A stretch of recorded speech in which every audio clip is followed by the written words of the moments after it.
Hello and welcome back to my channel. तो आज की हमारी स्टोरी है एक ऐसी गर्ल की जो सीईओ के प्यार में पड़ तो जाती है पर उसे पता ही नहीं होता कि वो एक सीईओ है।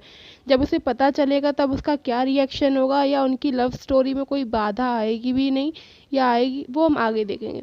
तो स्टोरी की स्टार्टिंग में हमारा मेल लीड दिखाया जाता है जिसे उसका सेक्रेटरी बता रहा होता है कि उसकी मदर ने कह दिया है कि अगर घर आना है तो शादी करके आओ वरना अपनी शक्ल मत दिखाना।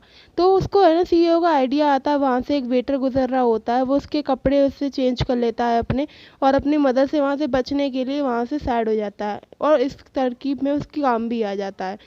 खैर वो सीईओ जो है ना गलती से दूसरे रूम में घुस जाता है जहाँ पर ना एक अलग ही सेशन चल रहा होता है, यानी कि जो हमारी फीमेल लीड थी वो है ना उसके बॉयफ्रेंड के साथ और उसकी बॉयफ्रेंड की मदर के साथ वहाँ पर होती है।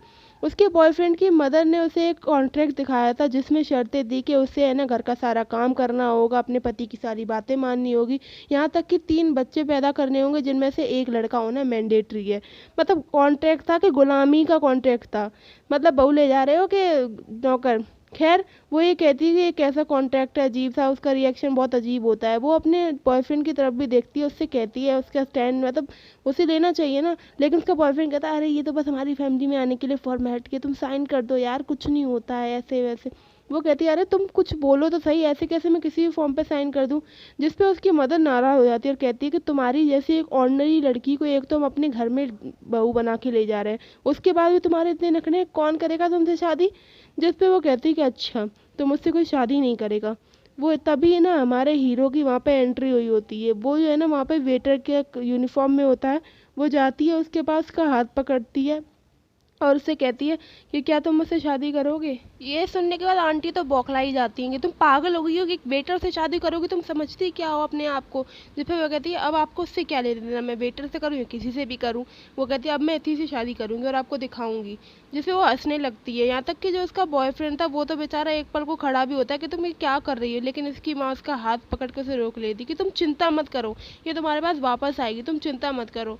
जिस पे वो कहती है कि तुम क्या ऐसे लड़के के लिए मेरे बेटे को ठुकरा रही हो, सिर्फ इतना एक वेटर के लिए, हम इतने अच्छे घर खानदान के। जिस पे जो वेटर था यानी हमारा सीईओ, वो भी उसे अपने पास एकदम बाहों में खींच लेता है और कहता है कि हाँ हाँ बिल्कुल करेंगे शादी, क्यों नहीं करेंगे शादी। और हमारी हीरोइन भी हाँ कर देती है और वो दोनों वहाँ से चले जाते हैं। लेकिन जाने से पहले ना वो लोग उससे, जो हमारा सीईओ था वो उनकी कंपनी का नाम भी पूछे था कि तुम लोग कौन सी कंपनी में काम करते हो या कौन सी कंपनी तुम्हारी है, वो बता भी देते हैं। वो वहाँ से चले जाते हैं और दोनों ने है ना शादी कर ली होती है, ऑन डॉक्यूमेंट उन दोनों के पास ही अब मैरिज सर्टिफिकेट था। और जिस पे है ना जब हमारी हीरोइन उससे पूछती है कि तुम्हारी जॉब तो अब मुझे लगता है चली जाएगी, मतलब वेटर की जॉब अब मेरे जो ये फैमिली थी ये तुम्हें वहाँ करने ही नहीं देगी, लेकिन तुम चिंता मत करो, आज से तुम्हारा सारा खर्चा मैं उठाऊंगी, मैं तुम्हारी रिस्पॉन्सिबल होंगी। जिसे सुनकर हमारा सीईओ तो बहुत ही मन ही मन खुश हो रहा था, मतलब एक सीईओ का खर्चा उठाएगी, तो थोड़ा फनी सा था। इस सब के बाद सीईओ है ना अपना फ़ोन है ना अपने सेक्रेटरी को लगाता है और उससे कहता है कि मेरी मॉम को बता देना कि मैंने शादी कर ली है। जिस पर उसका सेक्रेटरी तो शौक ही हो जाता है, क्या आपने शादी कर ली है, कि हाँ भाई मैंने शादी कर ली है। वो इतना ही बोलता है कि पीछे से हमारी हीरोइन आ जाती है और वो अपनी है ना सवारी के साथ आई होती है, यानी अपनी स्कूटर के साथ वो आती है। जिस पे है ना हमारा हीरो कहता है अच्छा तो तुम्हारी यही कार थी, मतलब यही वाहन था। जिस वो कहती है हाँ तो और क्या है, तुम्हारे जैसे जॉबलेस होने से अच्छा तो कोई कार होने से अच्छा तो ये होना चाहिए ना। और वो उसे बैठने के लिए कहती है। यहाँ पे उन दोनों का एक छोटा सा ब्रेक की वजह से क्यूट मोमेंट भी दिखाया जाता है और वो दोनों थोड़े क्लोज भी आते हैं। फिर यहाँ से है ना डायरेक्ट हमारी हीरोइन का घर के सीन दिखाया जाता है, जहाँ पर है ना सीईओ जाके कहता है अच्छा ये तुम्हारा घर है, का मतलब तो काफ़ी छोटा सा नहीं है। जिसपे हीरोइन बताती है कि तो इतना ही भैया, आज के महंगाई के ज़माने में इतना ही कर पाएंगे। इधर हमारी हीरोइन का एक्स बॉयफ्रेंड भी दिखाया जाता है जो अपनी मदर से कह रहा होता है कि मम्मी आपने ऐसा क्यों किया, मतलब अब कैसे वो चली जाएगी मुझे छोड़कर।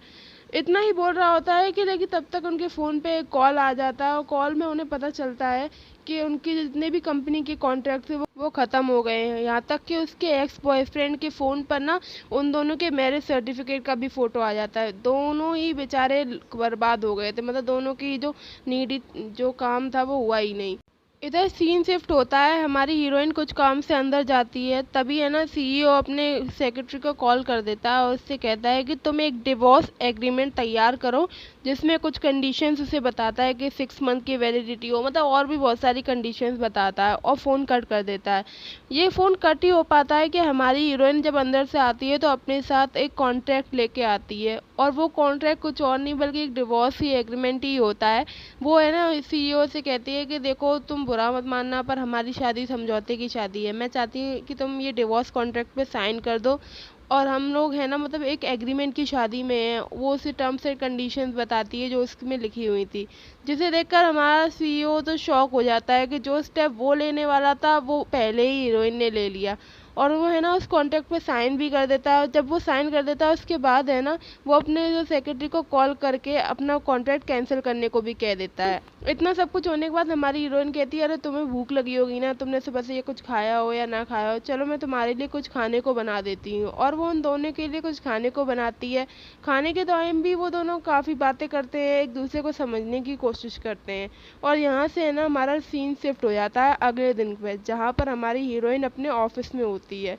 वो ऑफिस में उसने नया नया ज्वाइन कर किया होता है।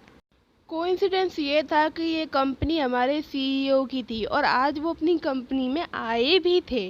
खैर उसको कुछ काम मिलता है तो वो उस काम के लिए चली जाती है, लेकिन जब सीईओ कंपनी में आता है तो सारी लड़कियां तो फ्लैट ही हो गई थी उनको देखकर, उन पे मतलब ताड़े जा रही थी, क्योंकि सीईओ इतने हैंडसम ही हैं भैया, तो कोई भी देखेगा। सब के सब उन्हें देख रहे थे यार, पूछो सर आपको कुछ चाहिए तो नहीं ये वो, लेकिन सीईओ तो जाते हैं अपने ऑफिस में और अपनी वाइफ को कॉल लगाते हैं, उससे कहते तुम क्या कर रही हो। और वो है ना कॉफ़ी बना रही थी, जिसे वो कहता है अरे तो तुम अपना भी ख्याल रखा करो, काम ही मत करती रहा करो। और वो है ना बात करते करते ना उसी के ऑफिस में आ जाती, क्योंकि कॉफ़ी तो वो अपने प्रेसिडेंट के लिए ही बना रही थी। खैर अब इसका जवाब सीईओ से क्या देगा कि वो यहाँ कैसे है, ये पता चलेगा नेक्स्ट एपिसोड में। तब तक मेरे चैनल को सब्सक्राइब कर लो, वीडियो लाइक करो।